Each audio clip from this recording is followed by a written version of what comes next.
हमको परेशान कर रहा है तो कम से कम उसको भी तो परेशान करे। ये भी तो कम से कम हमारी में सोच होनी चाहिए। और जानते हैं लोग बोलेगा कि हम उमाशंकर के पास जाएंगे तो क्या कर लेगा, पहले हम लोग कर लेते हैं। बोले कुछ नहीं करेगा, कुछ ना कुछ तो करेगा। Something is better than nothing, कुछ तो करेगा। पिंटू को फोन कर देगा। अब आप तमाम लोग जानते हैं कि पिंटू श्रीवास्तव ही सीएम है, या उनके ही विधायक बोला है कि पिंटू ही सीएम है, वही लोग का है, उन्हीं लोग का भाषा है, हमारा भाषा नहीं है। झारखंड मुक्ति मोर्चा कांग्रेस के विधायक ही कहते हैं कि पिंटू ही सीएम। तो कहीं ना कहीं आप देखेंगे कि जो चीजें जो बन पड़ सकती थी हम लोगों ने करने का प्रयास किया है। जो भी आपके द्वारा, इस बात को भी मैं खुलासा कर देता हूं कि आपके द्वारा जो सहयोग प्रदान किया गया था राशि स्वरूप, उस राशि का हमने यूटिलाइज भी किया। ऐसा नहीं है कि उस राशि को हम लोगों ने दबोच करके रखा, उस राशि को हम लोगों ने यूटिलाइज भी किया। चाहे कागज पत्र की बात हो, चाहे यहाँ रहने वाले लोगों की खाने पीने की व्यवस्था हो, या चाहे जमशेदपुर में जाकर के विधायक मंत्री से मिलने की बात हो, ये आप तमाम लोग भली भांति जानते हो कि हम लोग आपके द्वारा दिए गए सहयोगों को हम लोगों ने उसका यूटिलाइजेशन भी किया है, अंतिम लड़ाई मान करके वास्तव में। और तमाम लोग एकजुटता बनाए रखे। थोड़े दिन का आप हमें अवसर दे, जो 13-14 दिन की बात है, 22 तक आपको डेट है भरने का। 13-14 तक आप जो है थोड़ा सा इंतजार करें। हमको लगता है कि 13-14 तक हम लोग इंतजार करेंगे, जिनसे हमारी कमिटमेंट हुई है। इस बीच जो राजू महतो जी का अगर काम आ जाता है, उनके माध्यम से अगर हम लोग मिल लेते हैं तो भी बढ़िया।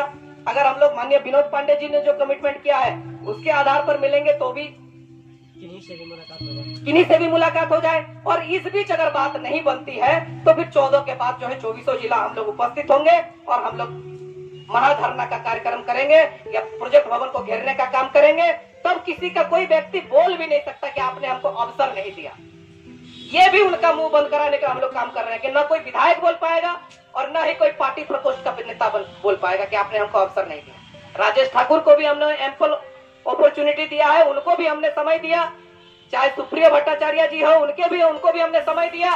राज्य में निर्णय तो हो रहे हैं, ऐसा नहीं है कि निर्णय नहीं हो रहे हैं। 48 निर्णय हुए हैं कैबिनेट में और शक्ति है कैबिनेट में, वास्तव में वो शक्ति है। वो 50% सीट पर, आरक्षित सीट पर हमको सीधे समायोजन कर सकती है। और अगर वो करती है तो कोई बाहरी दबाव नहीं होगा, क्योंकि इस सीट पर शिक्षा जो है वो समवर्ती सूची में आता है, राज्य का विषय है, राज्य डिसाइड कर सकती है।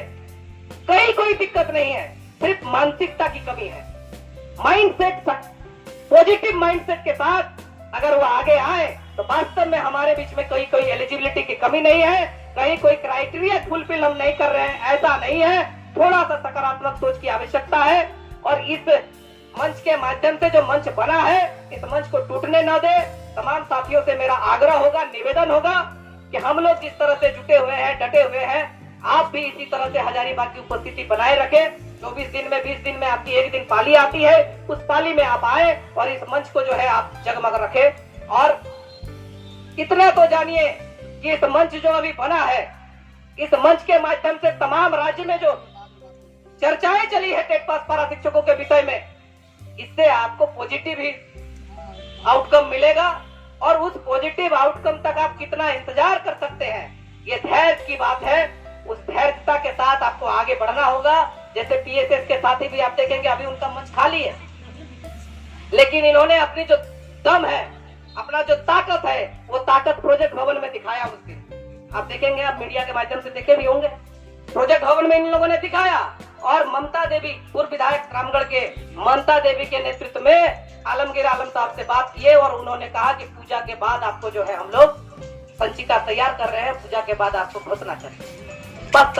इन लोगों ने कहा कि आप घोषणा करिए, हम लोग बैठे हुए हैं। टेंट को फिर से इन्होंने जो है रिफॉर्मेशन किया, थोड़ा बहुत जो भी टूट फूट गया था उसको फिर से ये लोग रिपेयर किया।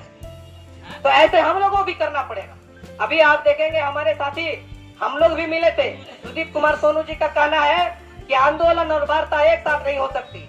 आप आंदोलन को खत्म करो और 45 डेज का समय दो, तब हम वार्ता करेंगे।